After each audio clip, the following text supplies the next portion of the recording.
Today, it's my sincere pleasure to introduce my friend Joe Arena. Now, I'm going to be honest, I've known Joe most of my adult life. He and his wife Cheryl are dear friends of mine who have really made it a habit of traveling worldwide throughout this world, exploring. And this is a man who's reinvented himself completely. He was an IT systems analyst, programmer, all his adult career. But when he retired, he totally got out of his norm and reinvented himself by then working at the Seneca Park Zoo in Rochester, New York. He worked as an educator at the zoo. And in the meantime, he and Cheryl traveled extensively. You will find that his presentation is going to be incredibly fascinating. He's an excellent speaker, and I think you'll enjoy what he has to say about the Inca Trail. So with that, Joe, thank you. Can you hear me? Am I okay? Can you hear me this way? Yeah. I would be remiss if I did not mention that it was because of Julie and her husband John that we are down here. They tried to convince us for years to come down to Florida, and we said, I'm not coming to Florida, no way. But they brought us down here 2 years ago. We fell in love with Bradenton. I think Julie gets a toaster from the Chamber of Commerce for everybody that she brings down. So you open up her pantry and there's plenty of toasters. But we are going to talk, I'm not sure if, is this thing on? Yeah. Okay, we're going to talk about the Inca Trail in Machu Picchu, but I want to first apologize ahead of time because many of the names of the sites in this program are in the Quechuan language. And Quechuan was the language of the Inca. It is still the language of many indigenous people in the Andes.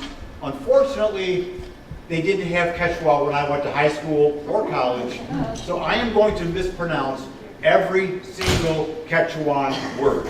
So I apologize in advance, nothing against the Quechuan, but I just can't pronounce the word, their talents. So Machu Picchu, incredible place. Oops, okay, now where are we?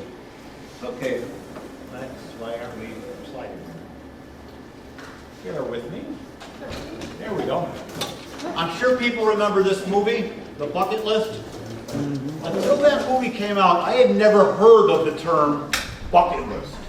But then these two fictional characters, they both had terminal something or other, and they said, we're going to do everything we can before we kick that proverbial bucket. Since then, bucket list is kind of a well-known thing, and everybody has their different ideas of what they want on their bucket list. It could be skydiving. It could be going on the Great Wall of China. It could be going in a hot air balloon. To me, since the time I heard about Machu Picchu, it was, I want to go to Machu Picchu. And I've been very fortunate to have been there twice. The first time I went with my wife, Cheryl. Hello, Cheryl. There we go. And two friends. And we took the train from Cusco to Machu Picchu. And it was wonderful. Absolutely loved it. But being there and talking to the people who had hiked from Cusco to Machu Picchu, it made me long for more. I wanted that experience. So several years ago, with my brother and my sister-in-law, we flew down to Cusco, and we first spent a week in the Amazon, but then we did the hike to Machu Picchu, the Inca Trail, and it was absolutely one of the most amazing and most difficult things that I've ever done. And I know I've talked to some people here who have done raise your hand if you've done either been to Machu Picchu or done the Inca Trail. You'll agree it is one of the most amazing places in the world. Before we get into the Inca Trail though, we'll talk just a little bit about the history of Machu Picchu. It was built as a retreat for the Inca kings. And there were probably about 15 Inca kings during the time frame of the Incas. Started about 1450, took about 30 years to build, Unfortunately, it didn't last another 100 years because the Spanish came in, invaded South America, and most of the Inca civilization was wiped away. Machu Picchu itself was never conquered. The Spaniards never found it. But once it was abandoned, it kind of just fell off into history, forgotten in the mountains, forgotten in the forests of the mountains. And it wasn't until 1911 that Hiram Bingham, a lecturer from Yale, rediscovered Machu Picchu. He wasn't even looking for it. He was looking for the lost city, the last city of the Inca, which was Vilcabamba, excuse me. But while he was walking around and hiking around the mountains, there was a little farmer boy who said, "Oh, you're looking for old buildings? I can show you where some are, just a couple miles from here." So it's because of a little farmer boy that Hiram Bingham just rediscovered Machu Picchu.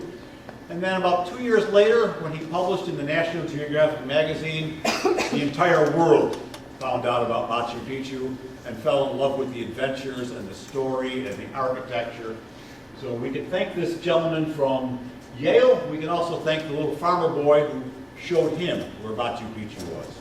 Couldn't tell you the little boy's name, I'm sorry. The Inca Trail that we walk today is only about 26 miles. But originally, there were over 15,000 miles of trails linking all of the Inca cities and all the Inca temples and all the Inca fortresses all throughout the Andes. The Inca territory was all the way from Chile all the way up to Ecuador, the complete range of the Andes Mountains. But again, today's Inca Trail is just a tiny, tiny portion of that, 26 miles. When we started looking, my brother, sister-in-law, and I started looking at preparing for the Inca Trail, we knew we had to do a lot of stuff. The first was get in shape. I spent 3 months in Rochester, New York. Every day I'd take my backpack, it was filled with water bottles, and I would I alternated walking 5 miles back and forth down a river, or I would go downtown, and we had an 8-story parking garage, and I would walk up those steps, down those steps, up those steps, down those steps for a couple hours. I was probably in the best shape of my life. I probably could have gotten in better shape had I known how difficult the Inca Trail was going to be. But it was incredible. Equipment, you need the right equipment, and you can go on any website or many, many websites and find out all the different things, how many different pairs of pants and underwear and socks. So I'm not going to get into that, but I am going to stress a couple pieces of equipment that were absolutely, positively vital. The first was a very, very good pair of hiking boots. And you don't want to take those brand new shiny hiking boots and fly them down to South America with you, strap them on, and go walking 26 miles in the Andes. You want to make sure they're very, very well broken in, because otherwise you're just asking for blisters.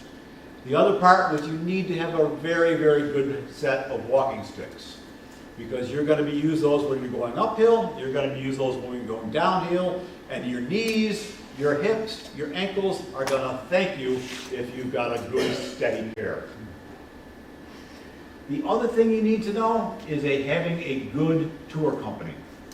Now, you could save money and go with a cheap outfit, but the porters and the guides are going to make or break your trip. These porters are carrying most everything for you. And you can see the difference between good and bad. The ones on the left, they've got flip-flops on. They're carrying your equipment in blankets. They're not going to be as helpful to you as these gentlemen, and now there are women. Women are allowed to be porters since, I think, 2018. But they're well-equipped. And because they're well-equipped, they will better take care of you. So don't skimp on a company. Look at the reviews. Make sure that they treat their porters well, and the porters will treat you well.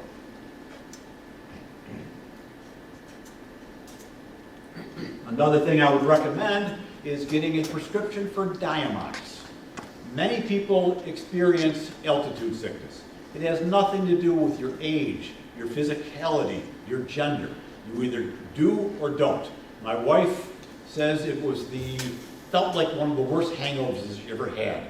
I remember being in a restaurant in Cusco and she's just looking at her food because she had really bad altitude sickness.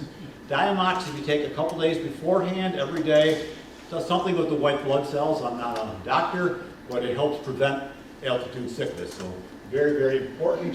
Even if you don't think you're going to get altitude sickness, I would recommend it. So you're going to start off your trip in Cusco. Cusco, Peru is a gorgeous little colonial town. It's about 12,000 feet above sea level. So being in Cusco for a couple days will help you acclimate. It's going to take you a couple days just to be able to walk up and down the streets because there's not a lot of oxygen. At 12,000 feet, you're looking at about 57% of the oxygen that you would have at sea level. So everything is an exertion. So spend a couple days here. It's a gorgeous little town. And while you're in Cusco, and this is my brother who took the trip with me, you'll be tempted to drink an Inca Cola, which is their national drink. And I'm going to tell you right now, you will have one. Because it is the most syrupy, sickeningly sweet, disgusting soft drink in the entire world. And everybody drinks it down there, and I don't know why. Because it's really, really bad stuff. I was telling my brother, oh, you got to try this, it's great. And I saw him look on his face, I said, yeah, you're right. But from Cusco, you're going to get picked up in your bus, and a small van, and they're going to drive you to Aliantantambo. Again, I can't pronounce these names. It's also known as Kilometer 82. That's where you're going to meet your guides, meet your porters, meet your fellow hikers, and you're going to start off on your journey. And from there, it's going to be 26 miles to Machu Picchu. The first day is not too bad. It's pretty level. You're only going to gain in altitude about 2,000 feet, 4 or 6 hours, depending on how fast you're going. And you're going to walk about 7.5 miles. And the way it works is you will have guides in front of your group. There were, I think, 15 of us who were hiking. But we had guides in front of our group and guides in the back, and you went at your own pace. So there was always somebody behind and in front of you, so you weren't going to get lost or forgotten. But you walk as fast or as slow as you can do it, as you're comfortable to do it. And again, the first day is pretty easy. And you're on right at the entrance. You're going to get the picture. Okay, we're starting the Inca Trail. Look how everybody's smiling. There are no blisters yet. There are no twisted ankles, sore knees, sore hips. Everybody's like, we're going to do this. This is going to be great. This is going to be fun. Later on, you kind of lose some of those smiles. As I said, the first day, pretty easy, pretty flat, pretty wide, not a problem. And every time you pulled in to either lunch or the camp at night, those wonderful, wonderful porters would be there slapping you on, giving you encouragement. They were great. Now, these are the same guys that are going to break down your tent the next day, you break down your camp the next day, carry everything on the back, carry some of your stuff on their back, and beat you to the next site. So these guys are working hard. But when you show up somewhere, they're there giving you encouragement. You're going to pass a lot of ruins on the Inca Trail. The very first one is, I'll try to pronounce this, Yactapata. There we go. And this was known in Quechua as the Upper Town. And you can see all the different terraces that they would use to farm. You can see the residential areas. And this would be a place where they were growing corn, or maize as they called it, that they would supply all the way up and down the Inca Trail, all the trails of the Incas. A couple hours after lunch, you're going to see your first view of the Urubamba River, and that means a sacred river in Quechua. And you're going to see this river every day from above, from level. It just winds and it goes all the way to Machu Picchu.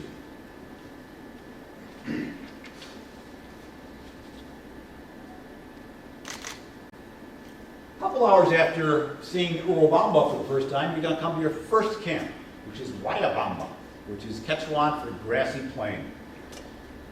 The porters will already have been there. They set up your tents, they set up the mess hall, they cook dinner, they boil water. Everything is done for you. You just come, you eat. Sunset's about 6 o'clock because you're very close to the equator, so sunset's about 6 o'clock year round. As soon as you eat, it's going to get dark and you're going to be exhausted. And you're going to really need your energy for the next day, because the second day is very difficult. So, as I said, they set up a mess tent, produce a beautiful breakfast for you. They take down the tents, you take off, they tear down the camp, and then you're off on the second day, and this is the most difficult day. You're going to walk about 10 miles, it'll take about 7 to 8 hours, and more importantly, you are going to go up 3,900 feet, and you're going to go down 3,900 feet. That's equivalent of 365 stories. You're going to have your backpack on that's going to have just the stuff you need for the day. A fleece, a poncho, a hat for sun, a hat for cold, snacks, water. So you're not carrying that much on your back, but it is one heck of a tough walk that second day. And as I said, the second day, you're doing a lot more climbing. And you're depending on those poles, and you're depending on those boots, and you're depending on your knees and your ankles. But as I said, it's a pretty tough day. And the goal of the second day, halfway through, is to get to Dead Woman's Pass. And you can kind of see the dead woman there. You see her nose, her chin, her chest, lying down as if she's in repose. But this is the highest part of the Inca Trail. At this point, you're going to be at 13,795 feet. Oxygen is going to be very low. My brother set up a system where we would walk 50 steps. He'd count. 1, 2, 3. We get to 50 and try to breathe because the oxygen level at that point is so low. But once you get to the Dead Woman's Pass, you know you did the toughest part. Because from that point, it's basically downhill. The temperature and the weather conditions change very, very rapidly. Walking up to Dead Woman's Pass, it was sunny, it was warm. You can see here at the summit, it is sleeting on us, it's cold, it's windy, it's awful. But you're smiling anyways because you made it.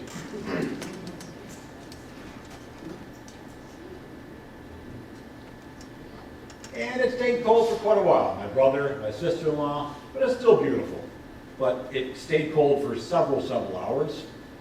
And you're starting to walk downhill, and you're still pretty cold. Eventually, however, it changes. The sun comes out.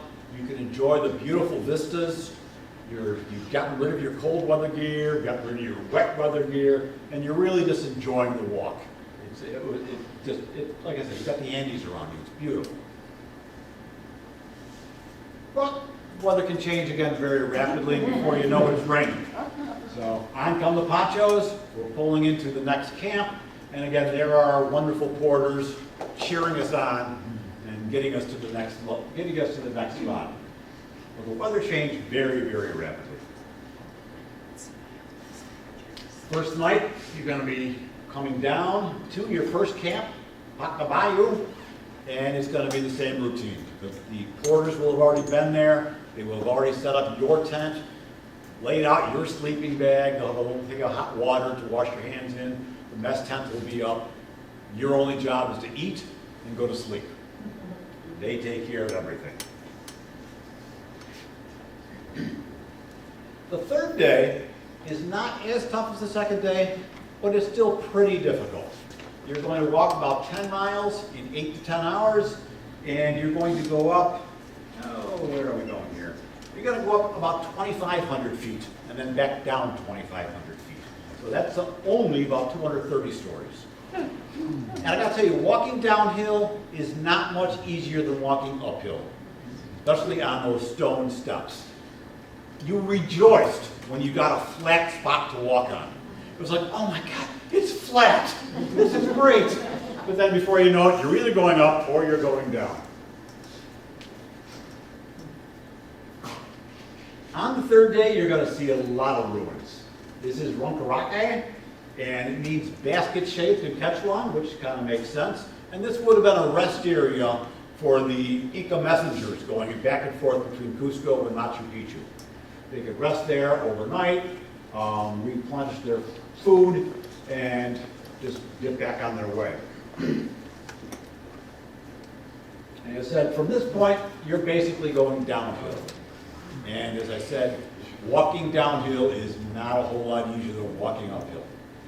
You've now enlarged, you've stretched out your poles, and you're using them to support your weight so your knees and your ankles aren't taking everything, but it's pretty physically demanding.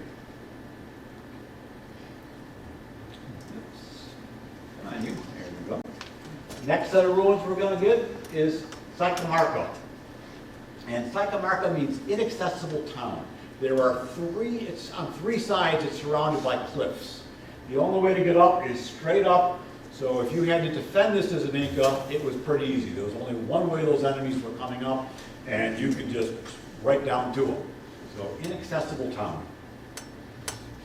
Not too far from Cajamarca was Cajamarca, which was just a small dwelling.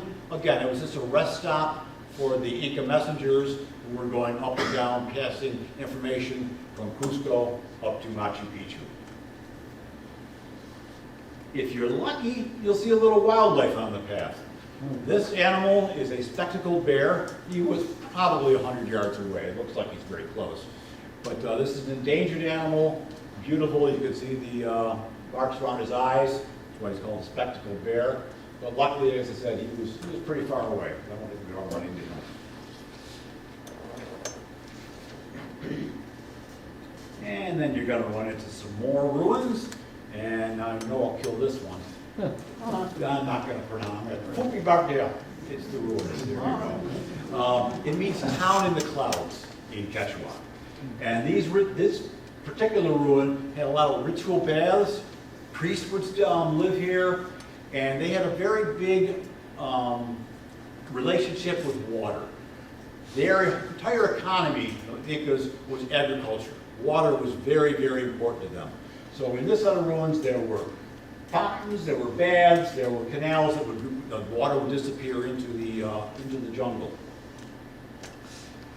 And the very last set of ruins on day 3 was Huayna, which means forever young. And you can see that there was the residential section in the middle, and then all those terraces, up and down, above it and below it.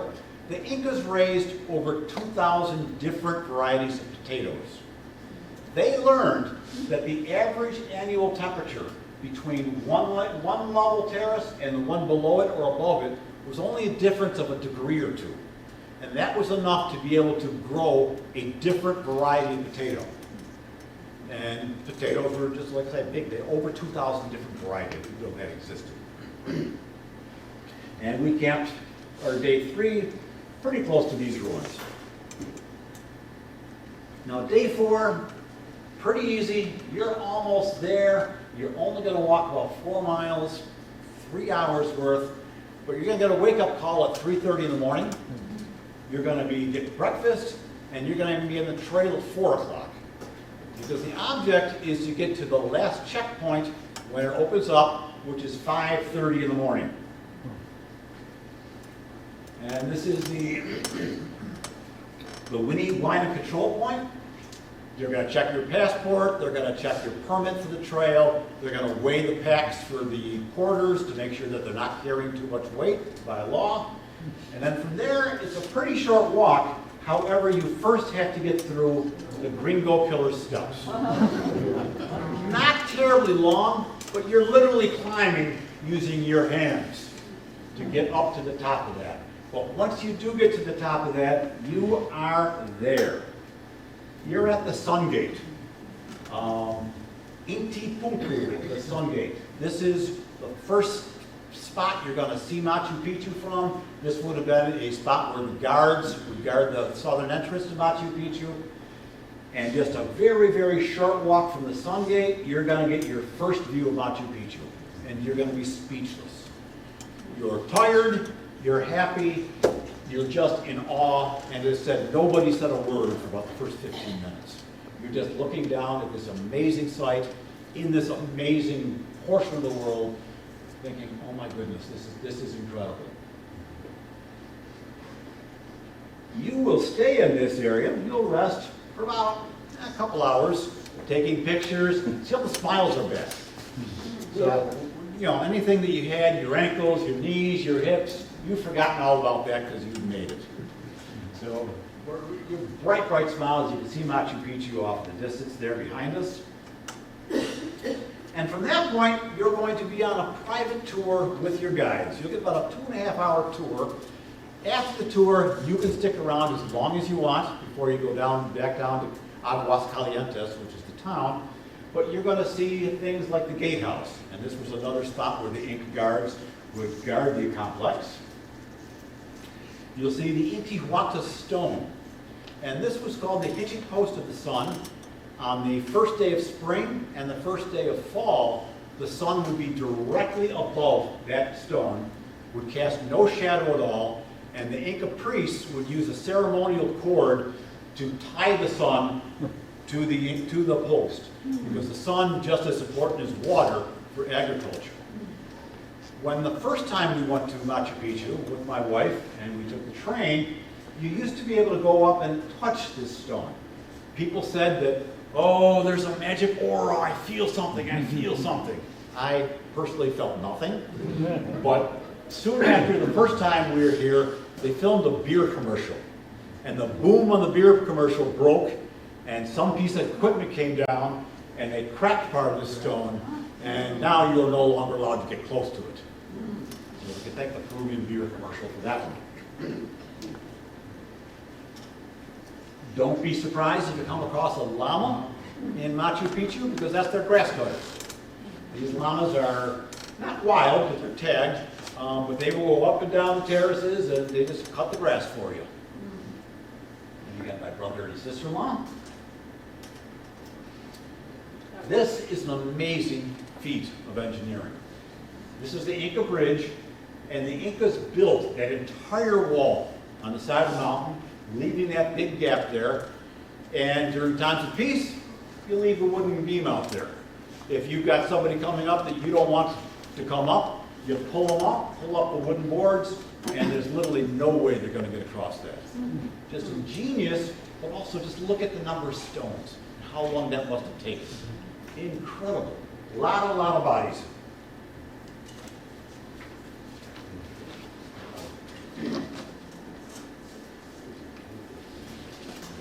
You'll see the sacred plaza with the main temple, and this is where the majority of the religious and economic activity would happen.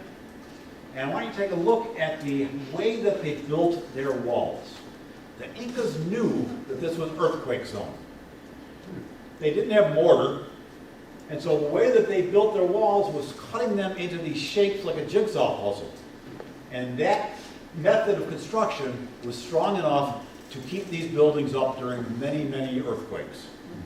Again, smart people. And each of those stones probably weighed a couple tons. So, you know, aliens, I don't know how they did it, but incredible.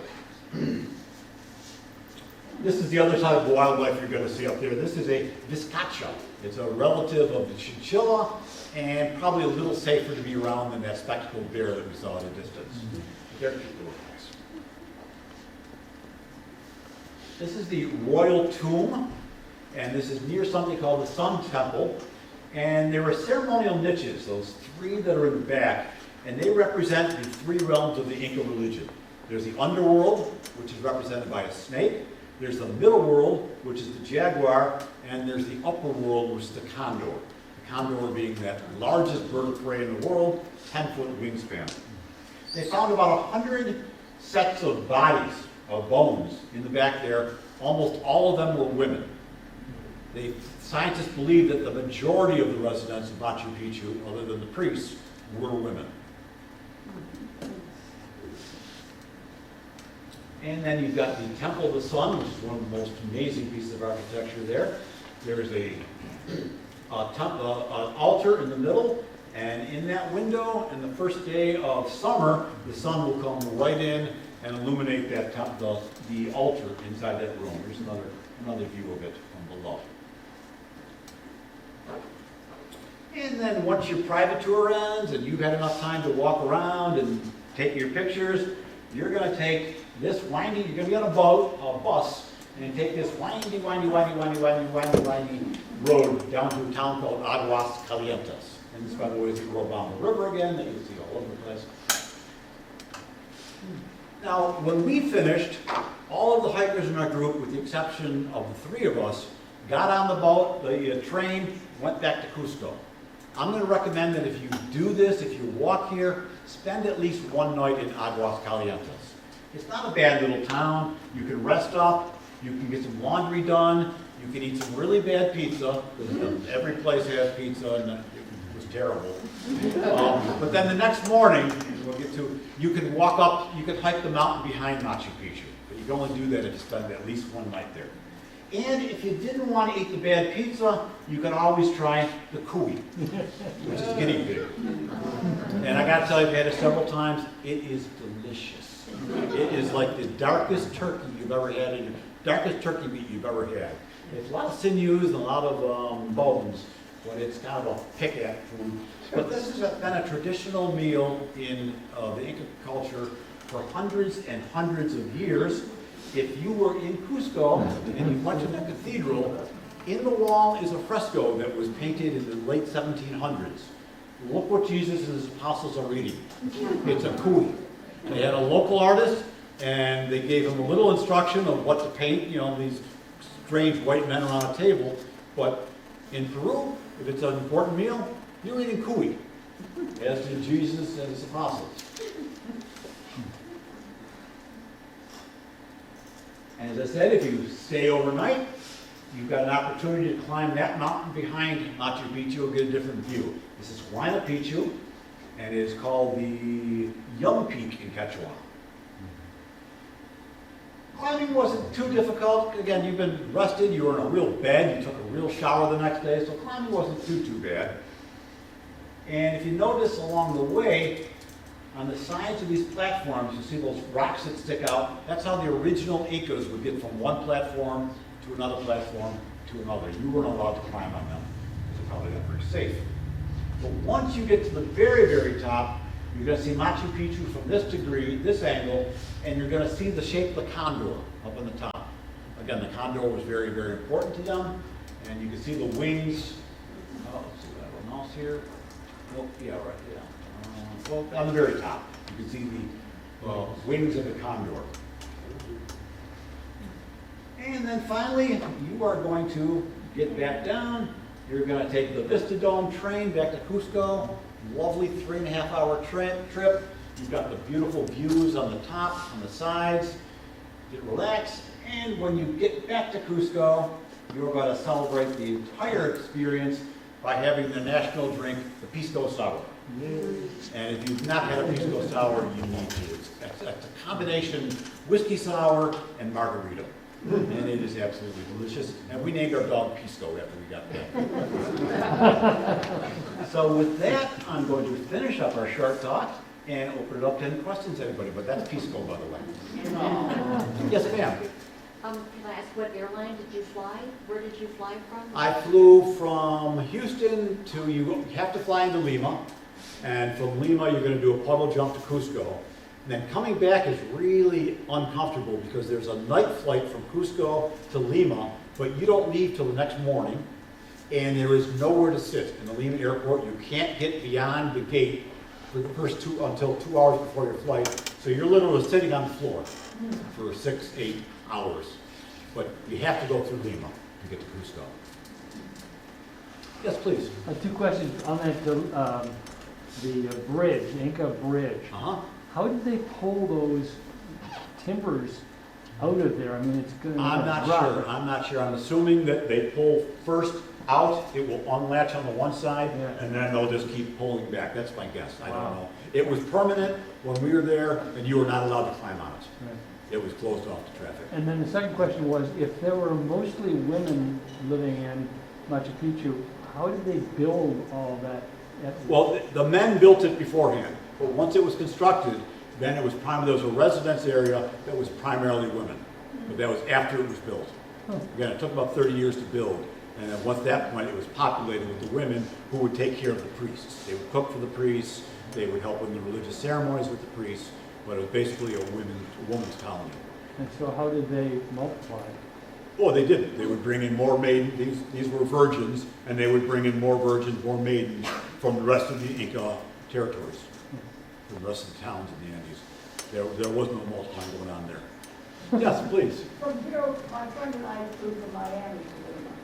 Oh, yeah, okay, to Lima though, but not, you can't fly, I don't believe you can fly directly to Cusco No. from the States. But Yes. Lima is interesting too. I'm sorry? Lima is interesting also. Oh, Lima's is a gorgeous town, right on the ocean, Yeah. and they've got some they've got a wonderful pyramid downtown, fantastic museum. No, Lima's a pretty cool town, but not as cool as Cusco, I don't think. Oh, please. Did everyone in your group make it? Yes, we had one woman that we thought they were going to actually have to helicopter out. She was having a very, very bad time with altitude sickness, but eventually she acclimated. But if you're on that trip and you need to get out, you will pay several $1,000s to have a helicopter pull you out. It's either that or you're going to walk back a day and a half, but you're not with anybody at that point, so you really can't. You have to be with guides. This gentleman walked the Inca Trail in the 70s, 78 you said, and at that point it was more of a free-for-all. You just kind of went, and you camped where you wanted to go and took however long time you wanted to do and do what you wanted to do, set up fires on the side. But since the 90s, you have to go with a tour company, you have to be with guides. And again, if you have to be evacuated, you're paying a lot of money for a helicopter. Do the guides buy your permit, or how does that happen? You go through the tour company and they take care of all your permits. So the tour company that hires the guides are also the administrators, and they're the ones who take care of everything. You just show up. They make it really, really easy if you've got a good company. Please. How wide was the paths? Were they very narrow? And Only narrow on those really steep inclines. But other than that, probably from the wall to here, plenty of room, plenty of room. The very first day, on the first part, which is pretty flat, you'll see burros or donkeys, I'm not sure which they are, and they'll be going up and down supplying food to the camps. And after the first day, you won't see them anymore because they're not going to make it up the Denny's Pass. But no, the paths are pretty wide, and all stones. On your walking sticks, you had to use rubber tips.